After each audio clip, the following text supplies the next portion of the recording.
الحمد لله نحمده ونستعينه ونستغفره ونعوذ بالله من شرور أنفسنا ومن سيئات أعمالنا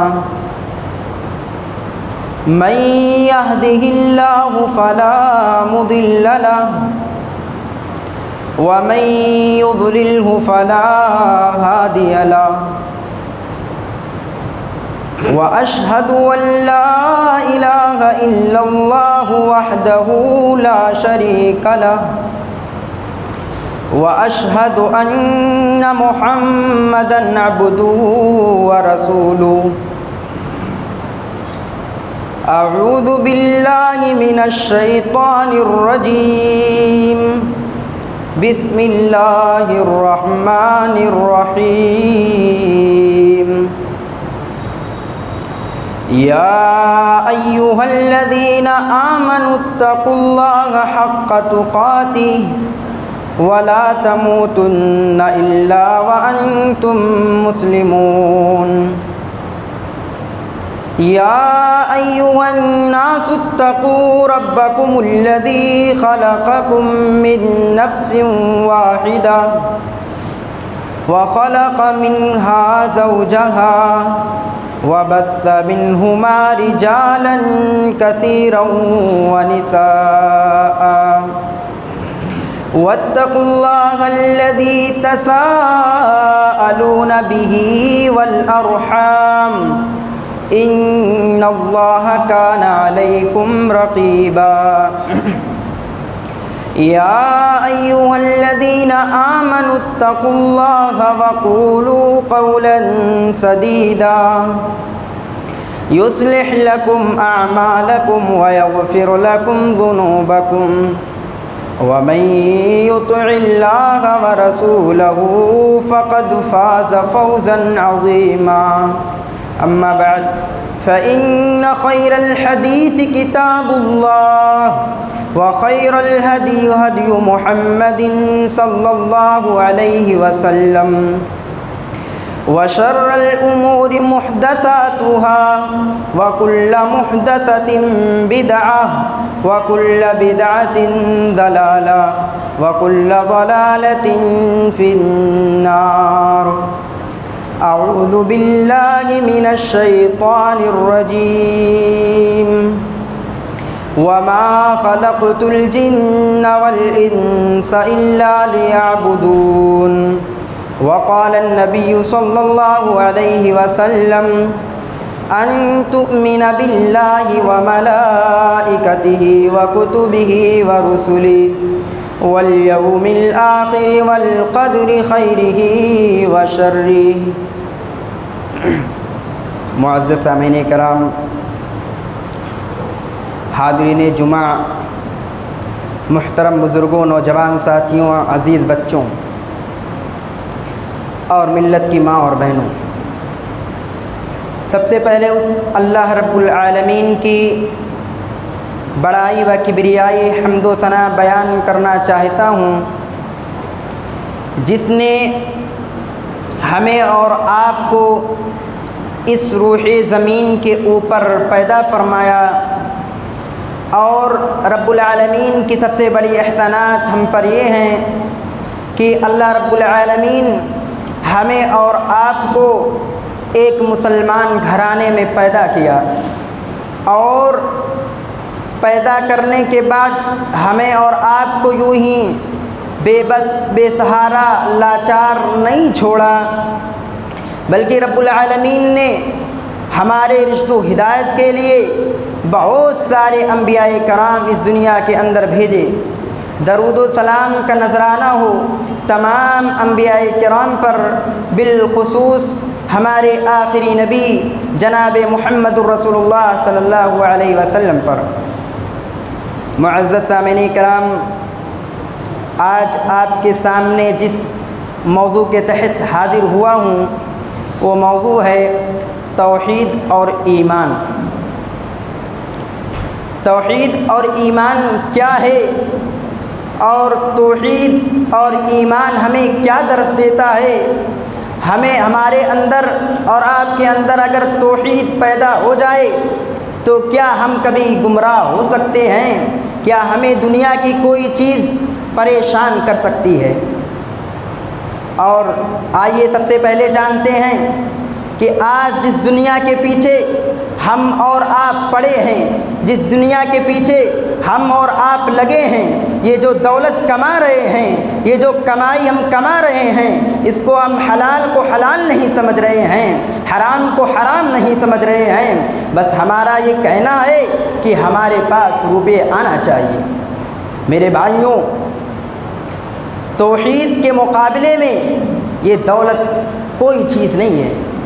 آئیے قرآن کی آیت سے دیکھتے ہیں کہ کیا یہ دنیا کی دولت جو ہے یہ توحید کے مقابلے میں ہے کہ نہیں ہے۔ تیسرے پارے کی سب سے لاسٹ آیت میں اللہ رب العالمین فرماتا ہے، ان الذين كفروا وماتوا وهم كفار فلن يقبل من احدهم ملء الارض۔ میرے بندو، جس نے میرے پاس کفر کے حالت میں آیا، جس نے میرے پاس کلمہ توحید کا اقرار کر کر نہیں آیا، اگر وہ کفر کے حالت میں میرے پاس آتا ہے تو اللہ رب العالمین کہے گا، وہ بندہ مجھ سے کہے گا، اے اللہ تو دنیا بھر کا سونا لے لے، تو دنیا بھر کا چاندی لے لے، تو سارا جائیداد لے لے، اے اللہ مجھے بخش دے۔ لیکن اللہ رب العالمین اس کی دولت کو قابل قبول نہیں کرے گا اور اسے عذاب میں مبتلا کر دے گا۔ اب اندازہ لگائیں کہ کیا ہماری دولت کامیاب ہے؟ ہم نماز نہیں پڑھ رہے ہیں، ہم حرام کے حرام ذریعے سے دولت کو کما رہے ہیں اور ہم اپنی توحید پر فکر نہیں کر رہے ہیں۔ اچھا آئیے دیکھتے ہیں یہ توحید کی کتنی اہمیت ہے، کتنی عظمت ہے، کتنی برکت یہ توحید ہے۔ آئیے دیکھتے ہیں، اللہ رب العالمین نے فرمایا، میدان محشر کا دن ہوگا، لوگوں کے نام اعمال کو تولا جائے گا، وہاں سب لوگوں کے میدان محشر میں سب لوگوں کے نام اعمال کو تولا جائے گا۔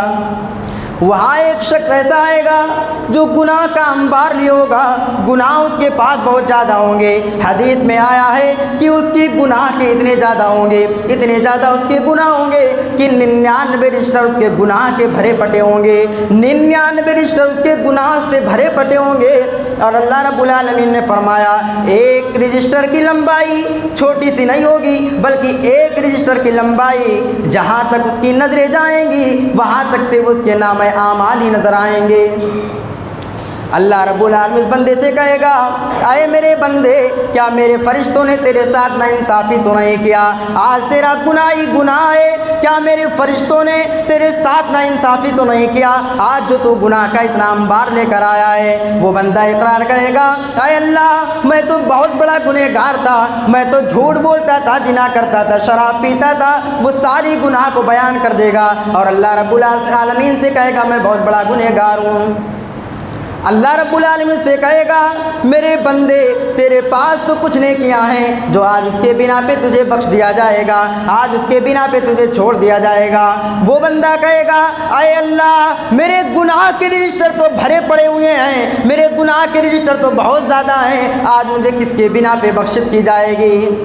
اللہ رب العالمین کہے گا، میرے بندے تیرے پاس ایک نیکی تھی، وہ بھی کلمہ توحید کی نیکی تھی۔ وہ بندہ پریشان و حیرت ہو جائے گا اور کہے گا، اے اللہ میرے گناہ کے رجسٹر تو چھوٹے نہیں ہیں، میرے گناہ کے رجسٹر تو اتنے زیادہ ہیں کہ 99 رجسٹر گناہ کے بھرے پٹے ہوئے ہیں، مجھے کیسے بخشش مل جائے گی؟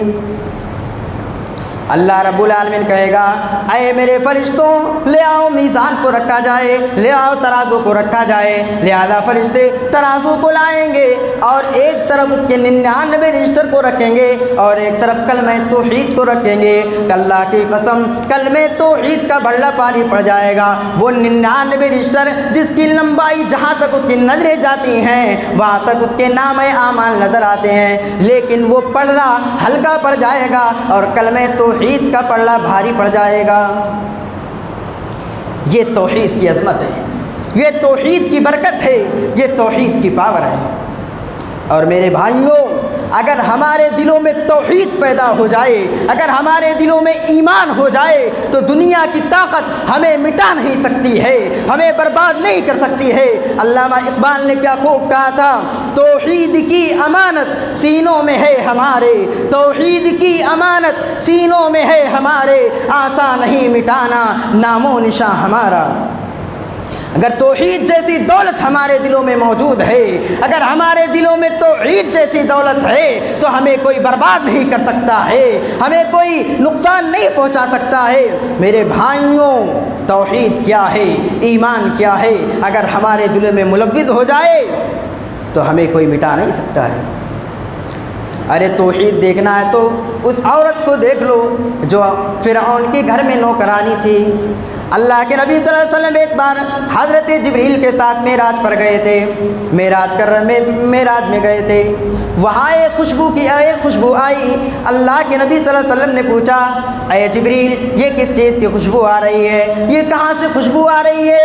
حضرت جبریل نے کہا، اے اللہ کے نبی صلی اللہ علیہ وسلم وہ اس عورت کی خوشبو آ رہی ہے اور اس کے بچوں کی خوشبو آ رہی ہے۔ اللہ کے نبی صلی اللہ علیہ وسلم نے کہا، اے جبریل وہ عورت کون سی ایسی نیکی کر گئی ہے کہ آج جنت میں مجھے اس کی خوشبو آ رہی ہے؟ اللہ کے نبی صلی اللہ علیہ وسلم نے کہا تو حضرت جبریل نے کہا، سنو وہ عورت ہے جو فرعون کے گھر میں نوکرانی تھی اور فرعون کی بیٹی کا وہ کنگھا کیا کرتی تھی۔ ذرا میرے بھائیوں ذرا غور سے سنیے اس واقعے کو۔ بتلایا حضرت جبریل نے کہا یہ وہ عورت ہے جو فرعون کی لڑکی کی کنگھی کیا کرتی تھی۔ ایک مرتبہ اس کے ہاتھ سے کنگھی چھوٹ کر زمین پہ گر گئی اور اس نے جب کنگھی کو اٹھایا تو اس کی زبان سے بسم اللہ نکل گیا۔ فرعون کی لڑکی بولی، اے عورت تو کیا کہہ رہی ہے، تو کیا میرے باپ کا نام لے رہی ہے؟ وہ نوکرانی اب ڈرتی نہیں ہے، وہ ڈر نہیں رہی ہے اور اس لڑکی سے کہتی ہے میں نے اس کا نام لیا جو تیرے باپ کا بھی رب ہے، تیرے باپ کا بھی اللہ اس کا نام لیا ہے۔ وہ لڑکی بولی، کیا میں یہ بات اپنے ابو سے بتا سکتی ہوں؟ کیا میں بات اپنے باپ کو بتا سکتی ہوں؟ وہ عورت ڈر نہیں رہی ہے کہ ابھی ہمیں نوکرانی سے نکال دیا جائے گا، مجھے یہاں سے بھگا دیا جائے گا۔ یہ توحید کی عظمت ہے، یہ توحید کی پاور ہے کہ اس وقت کا سب سے بڑا ظالم بادشاہ فرعون ہے لیکن اس کے سامنے ڈر نہیں رہی ہے وہ عورت اور کہتی ہے، اے لڑکی جا تجھے جو بتانا ہے بتا دے، مجھے کوئی ڈر نہیں ہے۔ لہذا یہ بات فرعون کے پاس پہنچتی ہے۔ فرعون نے کہا اس عورت کو میرے سامنے لایا جائے۔ فرعون کو جب اس عورت کو فرعون کے سامنے لایا جاتا ہے تو فرعون پوچھتا ہے، الاقنی ربی غیری، تو میرے علاوہ کس کو تو رب مان نہیں ہے، تو کس کو اپنا رب مان رہی ہے؟ تو اس نے کہا ربی و ربک اللہ، میں اس کو اپنا رب مان نہیں ہوں جو میرا رب ہے اور تیرا بھی رب ہے۔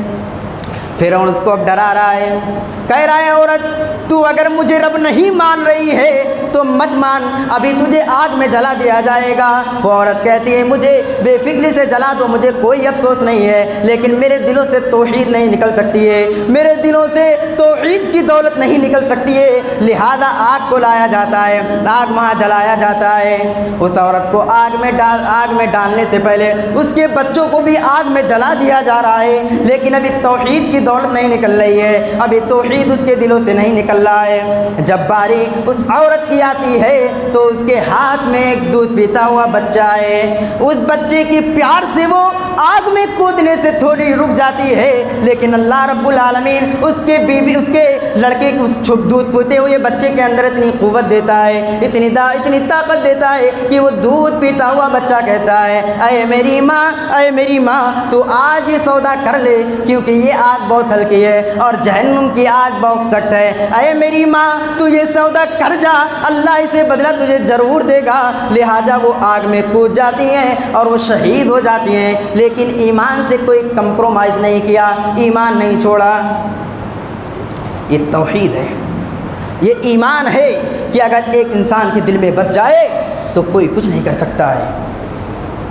آج بڑے افسوس سے کہنا پڑتا ہے کہ آج کے مسلمان بچوں کو توحید نہیں معلوم کہ توحید کیا ہے، اسے یہ نہیں معلوم ہے کہ توحید کی کتنی قسمیں ہیں، اسے یہ بھی نہیں معلوم ہے کہ ایمان کی کتنی قسمیں ہیں، ایمان کیا ہے۔ آج مسلمان گھرانے میں پیدا ہو جانے کے بعد آج توحید کی قسموں کو نہیں معلوم، ایمان کی رکن کو نہیں معلوم کہ ایمان کیا ہے، توحید کیا ہے۔ میرے بھائیوں، ہر کسی کو معلوم ہونا چاہیے کہ توحید کیا ہے، ایمان کیا ہے، ایمان ہم سے کیا کہہ رہا ہے، توحید کی قسمیں ہم سے کیا کہہ رہی ہیں۔ میرے بھائیوں، یہ چھوٹے چھوٹے بچوں کو معلوم ہونا چاہیے، کیونکہ ایک مسلمان گھرانے میں پیدا ہوئے ہیں، ہماری اسی توحید کے بنا پر بخشش ہوگی، ہمیں اسی توحید کے بنا پہ جنت ملے گی، اسی توحید کے بنا پر ہمیں جزا ملے گی۔ میرے بھائیوں، آج ہم توحید کو نہیں جانتے ہیں، ہماری مدد اللہ کہاں سے کرے گا؟ جب ہم نے توحید کو چھوڑ دیا، ہم نے نبی کے فرمان کو چھوڑ دیا،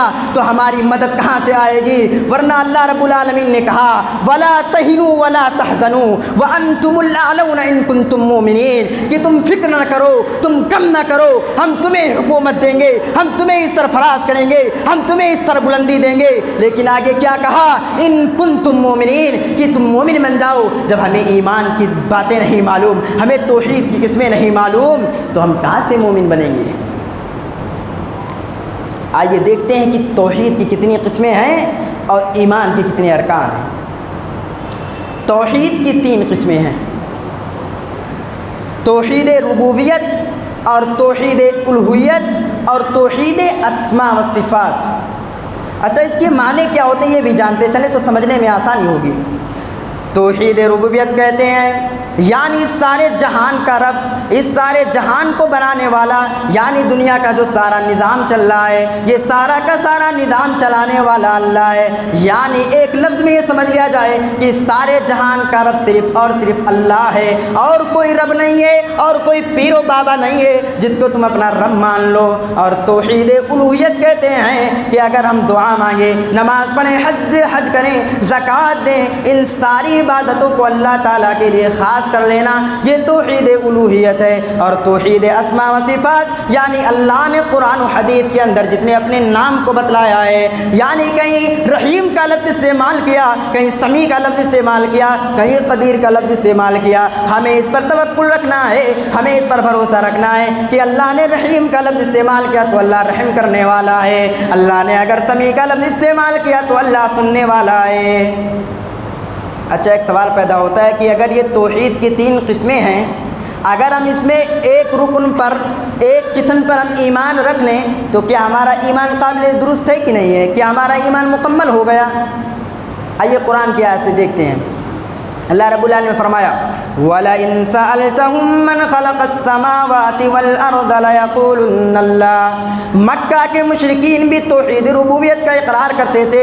جب ان سے سوال کیا جاتا تھا وَلَئِن سَأَلْتَهُم مَّنْ خَلَقَ السَّمَاوَاتِ وَالْأَرْضَ، کہ زمین کو بنانے والا کون ہے، اس آسمان کو بنانے والا کون ہے، تو وہ سیدھا سیدھا یہ جواب دیتے تھے لَيَقُولُنَّ اللَّهُ، کہ اس زمین کو بنانے والا اللہ ہے، اس آسمان کو بنانے والا اللہ ہے۔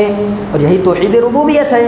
وہ تو توحید ربوبیت کا اقرار کرتے تھے، لیکن معاف کیجئے، جب تک ہم تینوں رکن پر ایمان نہیں رکھیں گے، جب تک ہم توحید کی 3 قسموں پر ایمان نہیں رکھیں گے، جب تک ہمارا ایمان، ہمارا توحید قابل درست نہیں ہے۔ یہ تھی توحید کی 3 قسمیں۔ آئیے دیکھتے ہیں توحید کی، وہ ایمان کی کتنے رکن ہیں۔ ایمان کے 6 رکن ہیں۔ آئیے مسلم شریف کی حدیث سے دیکھتے ہیں۔ ان تؤمن باللہ وملائکتہ وکتبہ ورسلہ والیوم الآخر والقدر خیرہ وشرہ، یہ کہ تم ایمان لاؤ اللہ پر۔ ایمان کے 6 رکن ہیں، جس میں پہلا رکن ہے ان تؤمن باللہ، یہ کہ تم ایمان لاؤ اللہ پر، وملائکتہ، یہ کہ تم ایمان لاؤ اس کے فرشتوں پر، وکتبہ، اور اس کی کتابوں پر ایمان لاؤ، ورسلہ، اور اس کے رسولوں پر ایمان لاؤ، والیوم الآخر، اور آخرت پر تمہیں ایمان لانا ہے، والقدر خیرہ وشرہ، اور یہ کہ تم ایمان لاؤ اپنے تقدیر کی اچھائی و برائی پر۔ یہ ایمان کے 6 رکن ہو گئے۔ ہر کسی کو یہ معلوم ہونا چاہیے کہ توحید کی 3 قسمیں ہیں، ایمان کے 6 رکن ہیں، ان ساری چیزوں کو ہمیں معلوم ہونا چاہیے۔ اچھا، جب ایک انسان کے اندر ایمان پیدا ہو جاتا ہے آج کے نوجوان آج ایمان کی اہمیت نہیں سمجھ رہے ہیں، لیکن انہیں نہیں معلوم ہے کہ وہ صحابہ کس قدر ایمان کے لیے جان دی ہے، وہ صحابیہ کس قدر ایمان کے لیے اپنے جان کو نچھاور کر دیا ہے۔ ذرا حضرت مصعب بن عمیر کو دیکھ لو، یہ ایمان کے لیے کتنی بڑی یہ ایمان کے لیے کتنی پریشانیاں جھیلی۔ مجھے معلوم ہے، ہر کسی کو معلوم ہے، اس زمانے میں ایمان پر چلنا، اس دور پہ ایمان پر چلنا ہر لوگوں کو مشکل ہے۔ پریشانیاں آئیں گی، پریشانیاں آئیں گی، کبھی تمہیں گھر چھوڑنا پڑے گا، تمہیں کبھی اپنا گاؤں چھوڑنا پڑے گا، یہاں تک کہ اپنے ماں باپ کو بھی چھوڑنا پڑے گا، لیکن ایمان کی اگر بات آ جائے تو ہمیں کوئی کمپرومائز نہیں کرنا چاہیے، ہمیں ایمان کا سودا کر لینا چاہیے۔ باپ ماں کو چھوڑ دیں لیکن ایمان کے ساتھ کوئی کمپرومائز نہ کرنا میرے پیارے بھائیوں۔ آئیے دیکھتے ہیں ایمان کے لیے صحابہ نے کیا کیا کیا۔ وہ مصعب بن عمیر ہیں، مکہ کے نوجوان صحابی ہیں، بہت امیر گھرانے سے تعلق رکھتے ہیں اور وہ بہت خوبصورت ہیں۔ حدیث کے اندر آیا ہے وہ اتنا خوبصورت ہے کہ جناب محمد رسول اللہ صلی اللہ علیہ وسلم کی طرح وہ تھے، وہ ہم شکل تھے، نبی صلی اللہ علیہ وسلم کی طرح ملتے جلتے تھے۔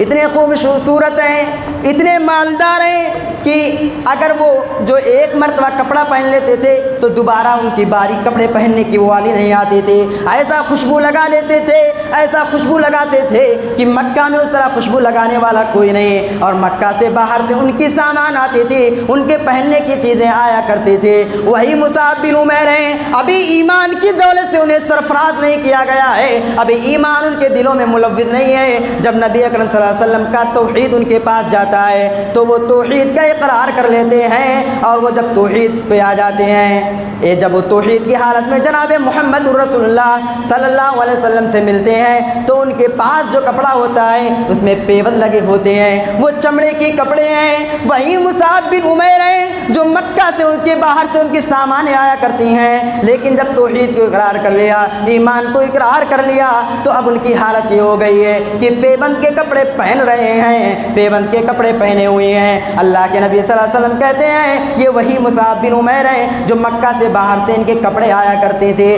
آج وہی مصعب بن عمیر جب ایمان کی حالت میں آ گیا، کلمہ توحید کا اقرار کر لیا، تو اس کی حالت دیکھ لو۔ یہ جب غزوہ احد میں جاتے ہیں وہاں یہ شہید ہو جاتے ہیں، انتقال ہو جاتے ہیں۔ جب انہیں کفن کی باری آتی ہے، کفن دیا جا رہا ہے تو ان کے سر کو ڈھک رہے ہیں تو پیر کھل جا رہا ہے، جب پیر کو ڈھک رہے ہیں تو سر کھل جا رہا ہے۔ نبی اکرم صلی اللہ علیہ وسلم کی آنکھیں دیکھ رہی ہیں اور زارو قطار رسول اللہ کے نبی صلی اللہ علیہ وسلم کی آنکھوں سے گر رہے ہیں کہ یہ وہی مصعب بن عمیر ہیں، یہ وہی مصعب بن عمیر ہیں کہ ان کی مالداری کے لیے کہا جاتا ہے کتنے بڑے مالدار ہیں۔ ماں باپ کو چھوڑ دیا، گھر بار کو چھوڑ دیا، ساری اپنی چیزوں کو چھوڑ دیا، لیکن ایمان کے ساتھ کوئی کمپرومائز نہیں کیا، ایمان نہیں چھوڑا۔ یہ ایمان کی دولت ہے، یہ ایمان کی طاقت ہے۔ ارے وہ حضرت خنسا کو دیکھ لو، اس کے دو دور گزرے ہیں، ایک کفر کا دور گزرا ہے اور ایک اسلام ایمان کا دور گزرا ہے۔ جب وہ سن 8 ہجری سے پہلے کافر تھے، وہ جب کافرہ تھی، ان کے 2 بھائی تھے، ایک کا نام معاویہ اور ایک کا نام صخر تھا۔ صخر کو کسی نے کافروں نے مار دیا، جب معاویہ کا بدلہ لینے کے لیے گیا معاویہ کو بھی مار دیا۔ ابھی یہ بات کفر کے پہلے کی ہے، اور جب ایمان لاتی ہے تو ان کا طاقت دیکھیے، وہ اتنا روتی ہیں کہ اس سورج کو بھی شکوہ بنا لیتی ہیں، اے سورج تم مت نکلا کر، تو نکلتا ہے تو میرے بھائی صخر کی یاد آ جاتی ہے، اے سورج تم مت ڈوبا کر، جب تو ڈوبتا ہے تو میرے بھائی صخر کی یاد آ جاتی ہے۔ لہذا جب وہ سن 8 ہجری میں ایمان لاتی ہیں اور جب سن 16 ہجری میں جب جنگ قاسیہ ہوتی ہے، حضرت عمر فاروق کے دور میں یہ جنگ ہوتی ہے، اپنے بیٹوں کو بلا کر کہتی ہیں اے میرے بیٹوں آج میں تم سے کچھ مانگ رہی ہوں، اے میرے بیٹوں آج میں تم سے کچھ مانگ رہی ہوں، کیا میری بات کو پورا کرو گے، کیا وہ چیز مجھے دو گے؟ بیٹے آ جاتے ہیں، ان کے 4 بیٹے ہیں اور 4 کے چاروں بیٹے آ جاتے ہیں اور کہتے ہیں اے میری ماں تم کیا مجھ سے مانگنا چاہتی ہو؟ ماں نے کہا اے میرے بیٹے میں یہ چاہتی ہوں کہ اسلام کا جنگ ہونے جا رہا ہے، حضرت عمر فاروق کی خلافت میں جنگ ہونے جا رہا ہے، میں چاہتی ہوں کہ میرے بھی 4 بیٹے جنگ میں جائیں، تم شہید ہو جانا، مجھے فکر نہیں ہے، تم شہید ہو جانا، میری فکر مت کرنا۔ لہذا 4 بچے تیار ہو جاتے ہیں۔ ماں بعد میں پھر کیا نصیحت دیتی ہے؟ ذرا غور سے میری ملت کی ماں اور بہنوں تم بھی سن لو کہ یہ کیا ماں حکم دیتی ہے، اے میرے بیٹے جاؤ تم جنگ میں شہید ہو جانا، مجھے کوئی پرواہ نہیں ہوگی، لیکن ہاں میرے بیٹے اگر تم تیر بھی کھانا، اگر تم تلوار بھی کھانا تو یہ سینے پہ کھانا، پیٹ دکھا کر مت آنا، اگر آنا بھی ہوگا تو تم غازی بن کر آنا، اگر نہیں بھی آئے تو یہ پیٹ پہ تلوار اور تیر نہ لینا، اگر تمہیں لینا ہوگا تو اس سامنے لینا، تم سینے پہ تیر لینا۔ لہذا چاروں بیٹے چلے جاتے ہیں جنگ میں۔ پہلا بیٹا گیا جنگ میں شہید ہو گیا، دوسرا گیا وہ بھی شہید ہو گیا، لہذا 4 بیٹے تھے، چاروں جنگ میں شہید ہو جاتے ہیں اور لوگ جنگ پہ فتح حاصل کر لیتے ہیں، جیت جاتے ہیں جنگ کو اور لوٹ کر آ رہے ہیں۔ آپ کو معلوم ہوگا ایک ماں اور بیٹے میں کتنی محبت ہوتی ہے۔ ماں کا تو دل لگا ہے کہ میرا بیٹا تو جنگ کرنے گیا ہے، مجھے معلوم نہیں ہو کہ وہ زندہ واپس آئے گا یا مردہ، لہذا دروازے پہ کھڑی ہیں، صحابہ کو دیکھ رہی ہیں کہ وہ جا رہے ہیں، لوگ جا رہے ہیں، وہ ماں پوچھتی ہے اے لوگوں میرے بیٹے کیوں نہیں آئے؟ ارے میرے بیٹے کہاں رہ گئے؟ ابھی تک میرے بیٹے نہیں آئے۔ وہ آدھے کا آدمی کہتا ہے اے میری ماں تیرا بیٹا تو جنگ میں شہید ہو گیا، اور آتے وہ کہتے یہاں تک کہ آنے والے بتلاتے ہیں اے میری ماں تیرا 4 بیٹے تھے، چاروں کے چارے جنگ میں شہید ہو گئے۔ ماں کے آنکھ سے آنسو جاری ہیں، رو رہی ہے ماں، لیکن میرے بھائیوں ذرا آگے غور کیجئے۔ اس ماں ایک آدمی آیا کہتا ہے اے میری ماں تیرے بیٹے اس دنیا سے جانے سے پہلے یہ کہہ رہے تھے اگر میری ماں کے پاس کوئی یہ خط پہنچا دینا، اگر میری بات کوئی پہنچا دینا تو ان سے کہہ دینا کہ اے میری ماں تیرے بیٹوں نے تیر بھی کھائی، تلوار بھی کھائی تو سینے پہ کھائی، تیرے بیٹوں نے 4 کے چاروں بیٹے نے سینے پہ تلوار کھائی اور چاروں بیٹے انتقال ہو گئے۔ ماں نے جب یہ لفظ سنا تو کیا کہا؟ الحمدللہ الذی صرفنی بقتلہم، اے اللہ تمام قسم کی تعریف تیرے لیے ہو کہ میرے بیٹے تیرے راہ میں شہید ہوئے، دین پہ شہید ہوئے۔ یہ تھی توحید کی پاور۔ ابھی جب ایمان نہیں تھا تو وہ رو رہی ہیں اور اس سورج کو شکوہ دے رہی ہیں، لیکن جب ایمان آتا ہے تو اپنے بچوں کی موت پر خوشی مناتی ہیں کہ اللہ تمام قسم کی تعریف تیرے لیے ہو، تمام قسم کی تعریف تیرے لیے ہو۔ میرے بھائیوں ایک بات بتلا کے اپنی بات کو ختم کرتا ہوں۔ ذرا حضرت عمر فاروق کو دیکھ لو، 22 لاکھ مربین کے وہ خلیفہ ہیں، 22 لاکھ 1-2 لاکھ نہیں، 22 لاکھ مربین کے وہ خلیفہ ہیں۔ وہ کون سی عبادت کرتے ہیں، وہ کون سا کام کرتے ہیں کہ سن کر دل دہل جائیں گے، آنکھوں میں آنسو طاری ہو جائیں گے؟ وہ ایسا کام کرتے ہیں کہ اللہ کی قسم آج کی حکومت کیا ہم لوگ وہ کام نہیں کر سکتے ہیں۔ ارے وہ تو خلیفہ ہیں، 22 لاکھ مربین کے وہ خلیفہ ہیں، لیکن وہ کون سا کام کر رہے ہیں؟ ایک دو دن حضرت طفیل نے دیکھا، حضرت طفیل دوسی نے دیکھا کہ رات کے جب 12-1 بج جاتے ہیں تو طفیل دوسی ایک جھوپڑی میں جاتے ہیں، ایک گھر میں جاتے ہیں۔ طفیل دوسی کو دیکھ کر انہیں شک ہو گیا کہ حضرت عمر فاروق رات کی اندھیری میں کہاں جا رہے ہیں، انہیں تو جانا چاہیے، اپنے رعایا کا خیال رکھنا چاہیے، انہیں اپنے لوگوں کا خیال رکھنا چاہیے۔ ایک دن طفیل دوسی پیچھا کر رہے ہیں، ذرا غور سے سنیے، ایک دن طفیل دوسی پیچھا کر رہے ہیں، حضرت عمر فاروق جو کام کرتے تھے وہ کام کر کر وہ لوٹ جاتے ہیں اور طفیل دوسی جھوپڑی کے اندر جاتے ہیں، اور طفیل دوسی کیا دیکھتے ہیں میرے بھائیوں؟ طفیل دوسی دیکھتے ہیں کہ ایک عورت ہے جس کی عمر 80 سے 90 سال کی عمر ہے، ایک عورت ہے جو آنکھوں سے اندھی ہے، پیر سے مجبور ہے، ہاتھوں سے لولی ہے اور زبان میں اتنی طاقت نہیں ہے کہ وہ کھانے کو چبا کر کھا سکے۔ تو طفیل دوسی اندر داخل ہوتے ہیں اور کہتے ہیں اے میری ماں کیا تم جانتی ہو یہ آدمی آتا ہے یہ کون ہے؟ کیا اس کا نام تم جانتی ہو؟ تو طفیل دوسی نے کہا، عورت نے کہا مجھے نہیں معلوم ہے کون ہے۔ ہاں آج سے نہیں، یہ 4 سال سے مکمل میرے پاس آتا ہے، ایک دن بھی ناگا نہیں ہو رہا ہے، روزانہ میرے پاس آتا ہے۔ طفیل دوسی پوچھتے ہیں اے میری ماں وہ کون سا کام کرتا ہے یہ تو بتلا دو۔ وہ عورت کہتی ہے اے بیٹے تم یہ پوچھ رہے ہو کہ یہ کون سا کام کر رہا ہے، تمہیں نہیں معلوم ہے کیا میں ہاتھوں سے لولی ہوں، پیروں سے مجبور ہوں، آنکھوں سے اندھی ہوں، زبان میں اتنی طاقت نہیں کہ میں کھانے کو چبا سکوں۔ یہ آدمی آتا ہے اور روزانہ یہ ہمارے پیشاب و پیخانہ کو دھل رہا ہے۔ اے عمر تیری اس کے ایمان کا کیا کہنا، حضرت عمر کا ایمان کا کیا کہنا۔ تو فردوسی سے عورت بتلا رہی ہے اے بیٹے وہ جو آدمی آتا ہے وہ میرے پیشاب و پیخانہ کو بھی دھل رہا ہے اور وہ کھانا بھی بنا رہا ہے اور مجھے کھلا رہا ہے، میرے ناپاک جنس کو وہ بھی غسل دے رہا ہے۔ حضرت طفیل سن کر رو رہے ہیں زار و قطار اور عمر کی طرف چلے جاتے ہیں۔ عمر کہاں ہیں؟ ان کے پاس چلے جاتے ہیں۔ عمر کے گھر پہنچتے ہیں۔ عمر یہ کام کر اللہ کے آگے سر کو اٹھا کر اور ہاتھ کو اٹھا کر دعا کر رہے ہیں ربنا اصرف عنا عذاب جہنم، اے اللہ مجھے جہنم کے عذاب سے بچا لے، اے اللہ مجھے جہنم کے عذاب سے بچا لے۔ جب یہ بات حضرت طفیل دوسی سنتے ہیں تو عمر سے کہتے ہیں اے عمر اگر تو جہنم میں چلا گیا تو جنت میں کون جائے گا؟ اے عمر تو اتنا نیکی کرنے کے بعد تو اللہ سے رو رہا ہے، گڑگڑا رہا ہے۔ اے عمر اگر تو جنت میں چلا گیا تو اگر جہنم میں چلا گیا تو جنت میں کون جائے گا؟ جنت میں کون جائے گا؟ لہذا حضرت عمر فاروق رو رہے ہیں اور طفیل دوسی کہتے ہیں اے عمر تو نے مجھے نہیں بتلایا، میں تو نے نہیں بتلایا، وہ عورت نے مجھے بتلایا ہے کہ یہ آدمی نے آج تک اپنا نام نہیں بتایا اور 4 سال تک وہ یہ کر رہا ہے، میرے پیشاب و پیخانہ کو دھل رہا ہے۔ اے عمر تیرے سیرت تیرے ایمان کا کیا کہنا؟ ابھی اتنا ہی نہیں، اب عمر اور زار و قطار سے رو رہے ہیں۔ کس وجہ سے رو رہے ہیں؟ اے میرے بھائیوں ذرا غور سے سنو، اس لیے رو رہے ہیں، اللہ سے کہہ رہے ہیں اے اللہ آج 4 سال سے یہ نیکی کر رہا ہوں یا آج 4 سال سے یہ کام کر رہا ہوں لیکن آج تک میں نے کسی کو نہیں بتلایا، آج یہ طفیل دوسی کو معلوم ہوا ہے تو یہ خود کو معلوم کر لی ہے، میں نہیں بتلایا ہوں۔ اسے معلوم ہوا کہ ریاکاری مت کیجیے، ریاکاری بہت بڑی بیماری ہے۔ اور میرے پیارے بھائیوں ٹائم ہو چکا ہے، اس لیے میں اپنی بات کو یہیں پر ختم کرتا ہوں اور رب العالمین سے دعا کرتا ہوں کہ رب العالمین ہمیں توحید اور ایمان کی صحیح سمجھ اور اس پر عمل کرنے کی توفیق عطا فرمائے۔ آمین وآخر دعوانا ان الحمدللہ رب العالمین۔